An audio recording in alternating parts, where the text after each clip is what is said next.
Bonjour Paperboy. Aujourd'hui, je vais vous parler de l'évolution du rapport à mon corps. Il y a bien sûr une évolution liée à la transition médicale, mais pas que.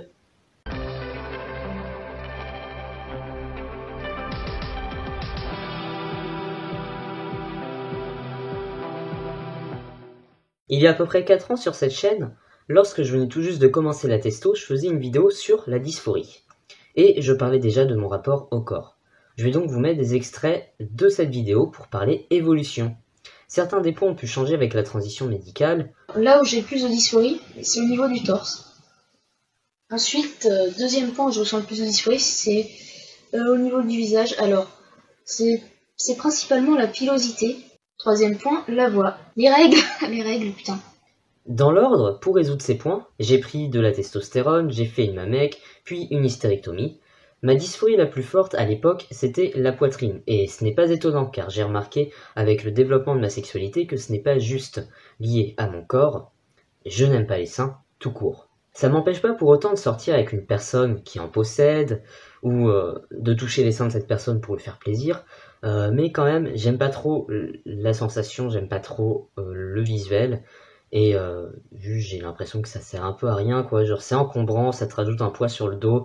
Si jamais tu passes trop près d'une porte et que tu t'accroches dedans, ça te fait super mal. Voilà, quoi, j'ai vraiment l'impression que ça sert à rien. Bien sûr, c'est faux, ça sert à nourrir des bébés. Si je garde les traits fins mais que j'ai de la pilosité par-dessus, il n'y a pas de raison qu'on me genre comme une fille. Spoiler alerte, si, les gens peuvent totalement te mesurer, même en voyant une barbe. Je commence à me dire, en fait, depuis le début, les cis, ils font pas la différence entre un garçon et une fille, donc à comment se casser le cul pour eux. C'est aussi une preuve que dire des bonjour monsieur ou bonjour madame, c'est vraiment inutile. Hein. Car même avec une allure classique et conforme au cliché, elle trouve quand même le moyen de se tromper. Actuellement, j'ai plus vraiment de dysphorie. Enfin, bien sûr, j'ai quelques complexes sur mon corps, mais c'est pas vraiment des complexes dus au fait d'être trans, ni vraiment des mal-être, c'est juste des complexes basiques que tout le monde a. À l'exception des narcissiques, bien sûr. Genre ma barbe, elle a des gros trous, quoi, notamment là en dessous, là.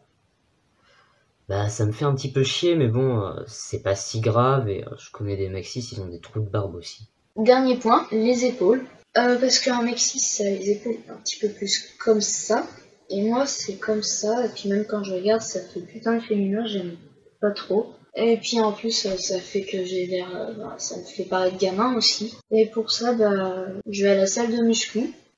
J'ai pas l'impression que ça change grand chose. J'avais réussi à en gagner un peu en travaillant dessus. Mais finalement, j'ai tout perdu, voire même encore plus qu'avant de commencer. Parce que comme vous pouvez voir, là, il y a du vide, c'est creux. Après, en même temps, je peux pas y faire grand chose parce que quand je le fais, je me fais mal, je me déplace des articulations, donc voilà quoi. Bien sûr, ça me fait un peu chier de pas avoir les épaules rembourrées, mais bon, à un moment donné, j'ai trop mal pour les travailler, donc voilà. Je pense que un mec cis qui aurait des problèmes articulaires et qui serait handi, il aurait aussi des épaules fines, donc... Il y a aussi d'autres aspects de mon corps pour lesquels j'ai perdu ma dysphorie, alors qu'il n'y avait aucun changement. Le fait de pas vraiment de pas pisser de bouche, c'est très chiant, mais pour ça j'ai trouvé un arrangement. Voilà, je viens de commander ça il y a quelques jours. Maintenant, le fait de pas pouvoir le faire, ça me pose pas spécialement plus de problèmes que ça. C'est juste un peu plus pratique, surtout qu'on est dehors, qu'il n'y a pas de WC ou que les WC sont sales. Mais à part ça, ça me pose pas plus de problèmes vraiment. Pour finir, un truc qui a pas trop changé. Moi, c'est même pas, je veux même pas avoir un pénis ou un truc comme ça, c'est je m'en fous. Bah voilà, je suis un garçon et je m'en fous de pas avoir de pénis quoi.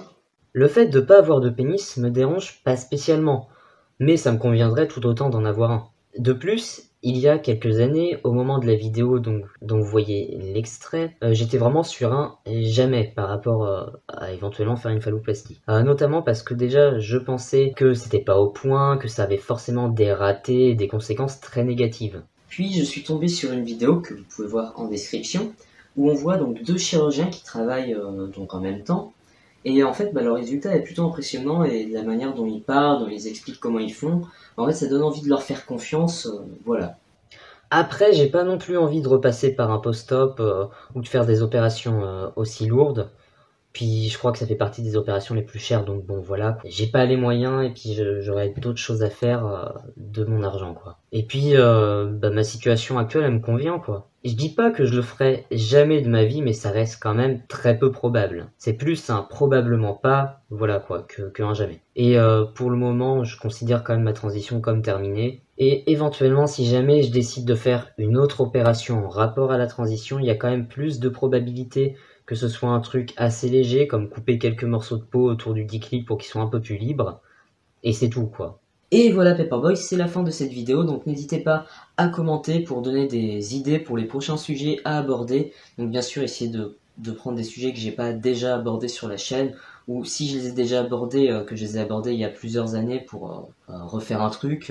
Donc voilà, bref, je lirai vos commentaires en tout cas, et puis à une prochaine vidéo. Au revoir.